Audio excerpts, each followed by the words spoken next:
Visakhapatnam VMRD రీజన్లో master plan విషయమై ఇక్కడ ప్రజాప్రతినిధులైనటువంటి MP గారు కావచ్చు, శాసనసభ్యులు కావచ్చు, మిగతా ప్రజాప్రతినిధులకి వచ్చిన వినతులన్నింటినీ యాక్చువల్గా విఎంఆర్డీ కమిషన్ గారికి వాళ్ళకి ఇవ్వడం జరిగింది. దాని మీద వాడు అనేక దఫాలు డిస్కస్ చేశారు. అయితే దీన్ని ఫైనలైజ్ చేయాలనే ఉద్దేశంతో ఈరోజు వారందరినీ ఇక్కడికి పిలిచి వారితో డిస్కస్ చేసి ఆల్మోస్ట్ ఆల్ అంటే ప్రజలకు ఏది అవసరం అంటే ఏ సిటీకైనా ఏదైనా డెవలప్ అయ్యేటప్పుడు కాన్సెప్ట్ ప్లాన్, మాస్టర్ ప్లాన్ ఉండాలి.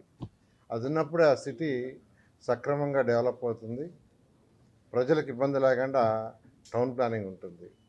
ఆ ఉద్దేశంతో యాక్చువల్గా ప్రజల దగ్గర నుంచి వినతులు తీసుకునేది వాళ్ళు ఇచ్చారు. వాటి మీద 1 by 1 డీటెయిల్గా డిస్కస్ చేశాము. అయితే ఇద్దరు శాసనసభ్యులు గంటా శ్రీనివాస్ గారు, వెలగపూడి రామకృష్ణ గారు ఇద్దరు లేరు. వాళ్ళు కూడా యాక్చువల్గా రిటర్న్గా పంపించారు మాకు ఇవి కావాలని. అయితే వారు రేపు వస్తున్నారు. రేపు యాక్చువల్గా సిఆర్డీ కమిషన్ కూర్చొని డిస్కస్ చేయమని నేను కూడా వీడియో కాన్ఫరెన్స్లో జాయిన్ అవుతాను.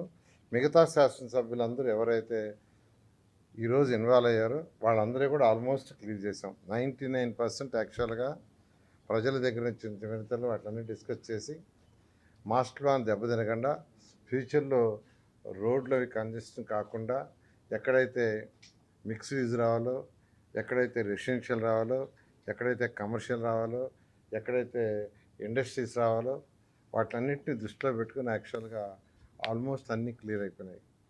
ఆ ఇద్దరు శాసనసభ్యులతో కూడా రేపు మాట్లాడి వెంటనే దీన్ని మాస్టర్ ప్లాన్ ఫైనల్గా అనౌన్స్ చేయడం జరుగుతుంది. ఇది 2021లో చేశారు.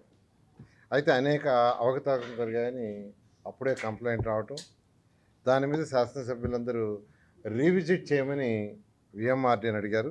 గవర్నర్ ముఖ్యమంత్రి గారు కూడా దీన్ని రీవిజిట్ చేయండి అని చెప్పటం, దాన్ని లీ అనే కన్సల్టెంట్కి ఇవ్వటం, వాళ్ళు యాక్చువల్గా దాన్ని స్టడీ చేశారు. ఇది యాక్చువల్గా మనకు విఎంఆర్డే ప్రజెంట్ అయితే మనకు 6,836 చదరపు కిలోమీటర్లు, దాంట్లో ప్రస్తుతం 4,380.67 చదరపు కిలోమీటర్కి యాక్చువల్ ఇప్పుడు మాస్టర్ ప్లాన్ రివిజిట్ చేసాం. మరొక 2,455.48 చదరపు కిలోమీటర్లు ఎక్స్టెండెడ్ ఏరియా, దానికి యాక్చువల్గా మాస్టర్ ప్లాన్ వర్క్ కూడా జరుగుతుంది. ఖరగ్పూర్ ఐఐటి వాళ్ళు చేస్తున్నారు. వాళ్ళు కూడా అక్టోబర్కి దాన్ని కంప్లీట్ చేస్తున్నారు. అక్టోబర్కి కంప్లీట్ అయితే అది ఆ ఏరియా ఏదైతే కవర్ అవుతుందో ఆ శాసనసభ్యులతోనూ ఆ ప్రజాప్రతినిధులతో కూర్చొని డిస్కస్ చేసి దాన్ని కూడా ముందుకు తీసుకుపోవడం జరుగుతుంది. అయితే ఫస్ట్ ఏదైతే రీవిజిట్ చేయమని ప్రజాప్రతినిధులు అడిగినప్పుడు దాన్ని ఎప్పుడైతే మేము నోటిఫై చేసామో దాంట్లో మొత్తం 3,720 అబ్జెక్షన్స్ వచ్చినాయి. 3,720. అయితే అందులో యూనిక్ అబ్జెక్షన్స్ 717. అంటే ఒకే అబ్జెక్షన్ 2-3 కూడా పెట్టుంటారు. సో యూనిక్ అబ్జెక్షన్స్ని 717 స్టడీ చేస్తే అక్కడ రీఅలైన్మెంట్ చేయమని 19% అడిగారు. వాళ్ళు అడిగిన దాంట్లో అలైన్మెంటే కాస్త మార్చండి అని. ఒక 14% రోడ్డు వెడల్పులు రెడ్యూస్ చేయమన్నారు. రోడ్డు వెడల్పు అంతొద్దు తగ్గించమని. ఒక 5% అయితే రోడ్డుని ఇంకా వైడెన్ చేయమన్నారు. రోడ్డుని ఇంకా పెంచండి మీరు పెట్టిన దానికంటే. 11% న్యూ రోడ్స్ అడిగారు. మాకు ఇంకా కొన్ని న్యూ రోడ్స్ కావాలని ప్రపోజల్. 6% పెట్టిన రోడ్డుని డిలీట్ చేయమన్నారు. 15% డిఫరెంట్ ఇచ్చారు. మొత్తం మీద వాళ్ళు ఇచ్చిన అబ్జెక్షన్స్ అన్నీ స్టడీ చేసిన తర్వాత మళ్ళీ యాక్చువల్గా నోటిఫై చేసిన it is a process. Notify చేసినప్పుడు మళ్ళా అబ్జెక్షన్స్ వచ్చినాయి. ఎన్ని వచ్చినాయంటే 1,236 అబ్జెక్షన్స్ వచ్చినాయి. ఫస్ట్ టైం వచ్చింది 3,720, యూనిక్ 717. సెకండ్ టైం వచ్చింది 1,236. అంటే సెకండ్ టైం నోటిఫికేషన్ అది ప్రాసెస్లో ఇవ్వాలి. First time notification, second time notification like that. ఆ ప్రాసెస్లో 1,236, దాంట్లో యూనిక్ వచ్చి 335. ఆ యూనిక్లో కూడా 24% రీఅలైన్మెంట్ చేయమన్నారు. ఏదైతే రోడ్డు పోతుందో దాన్ని పక్కకు జరపమని, లాంటి ఇంకో రీఅలైన్మెంట్. 9% రోడ్డు వెడల్పు తగ్గించమన్నారు. 4% మళ్ళీ రోడ్డు వెడల్పుని పెంచమన్నారు.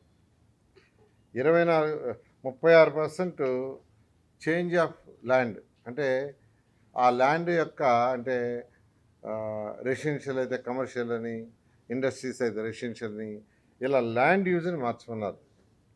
ఒక 10% న్యూ రోడ్స్ కావాలని రిక్వెస్ట్ చేశారు. ఒక 6% అయితే రోడ్డు డిలీట్ చేయమన్నారు. ఒక 11% అది వస్తుంది.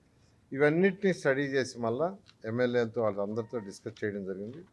దాని మీద ఫైనల్గా ఈరోజు ఆల్మోస్ట్ ఎమ్మెల్యేలు ఏకగ్రీవంగా, అంటే వాళ్ళు అడిగిన దాంట్లో ఆల్మోస్ట్ ఒక 95%ని సెటిల్ చేసి, ఒక 5% కొన్ని తప్పవు, కొన్ని కాంప్రమైజ్గా తప్పవు, దాన్ని కూడా వాళ్ళు యాక్చువల్గా యాక్సెప్ట్ చేశారు.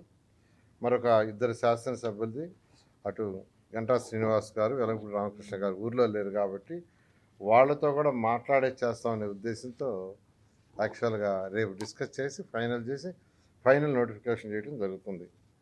అదేవిధంగా విఎంఆర్డి అనేక ప్రాజెక్టులు చేస్తుంది. వాటిల్లో ఈరోజు సెమీ రింగ్ రోడ్ ఒకటి ప్లానింగ్ వచ్చింది. సెమీ రింగ్ రోడ్ గవర్నర్ ముఖ్యమంత్రి గారు మనకు ఒక పక్క సీ ఉంది కాబట్టి ఒక సెమీ రింగ్ రోడ్ రాబోయే 50 సంవత్సరాల్లో సిటీ ఏ విధంగా గ్రో అవుతుందో చూసి, దానికి తగ్గట్టు ఈరోజు హైదరాబాద్లో ఎట్లయితే రింగ్ రోడ్ ఉందో అలా ఒక సెమీ రింగ్ రోడ్ని ప్లాన్ చేయమని ఇచ్చారు. అది దాదాపు 102 కిలోమీటర్ లెంత్ వస్తుంది. అది రాంబెల్ నుంచి భోగాపురం వరకు. దాన్ని యాక్చువల్గా బహుశా మరొక ఈ నెలాఖరు లోపల ఆ డిపిఆర్ ఎవరైతే చేస్తున్నారో ఈ మంత్ ఎండింగ్ లోపల వాళ్ళు సబ్మిట్ చేస్తారు. సబ్మిట్ చేసిన తర్వాత మళ్ళా ప్రజాప్రతినిధితో కూర్చొని వాళ్ళందరితో డిస్కస్ చేసి ఏదైనా మార్పులు చేర్పులు చేసి దాన్ని ల్యాండ్ పుల్లింగ్ సిస్టంలో చేయాలని, ఆ యొక్క సెమీ రింగ్ రోడ్ని ల్యాండ్ పుల్లింగ్ సిస్టమ్ చేస్తే ఆ రైతులకే బెనిఫిట్ అవుతుంది. ఎక్కడైతే సెమీ రింగ్ రోడ్ వస్తుందో దాని పక్కన ల్యాండ్ విలువ ఎంతో పెరుగుతుంది.